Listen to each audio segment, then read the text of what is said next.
aircraft has been evacuated. All 282 passengers and 18 crew are reported to be safe and uninjured. But there's extensive damage, with smoke rising from the plane. No planes are permitted to take off or land at the airport. Alex Macheras is an aviation analyst. He says the aircraft must have been involved in a serious incident to cause it to crash land. Looked like it was a perfectly normal approach for this Emirates 777. Now, Emirates operate an entirely long-haul fleet made up of A380s and 777s, and the 777s are a very, very popular aircraft. They're in use all around the world. Now, this aircraft we know was inbound to Dubai from India and was coming in. I've looked at the playback on Flight Radar on a steady and a normal textbook approach to the airport in Dubai, which we know is a very congested airport. It's 24-hour.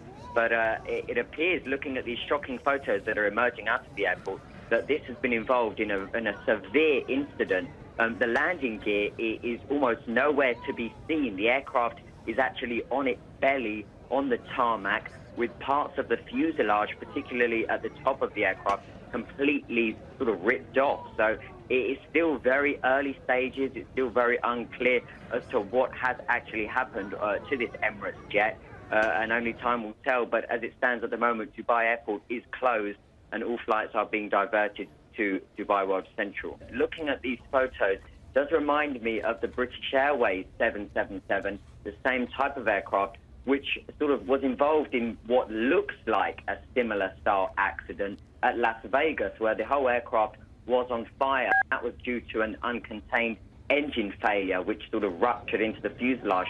However, this Emirates jet looks much more severely damaged. As I said, parts of the fuselage on the top of the aircraft seem to have been completely sort of thrown off or ripped off. We're lucky to know the Dubai government have said that nobody is injured, which is great news because this does look like a very severe accident. This isn't a small incident like an emergency landing. This aircraft, as I say, is on its belly, completely on fire, with parts of the aircraft missing and the landing gear nowhere to be seen.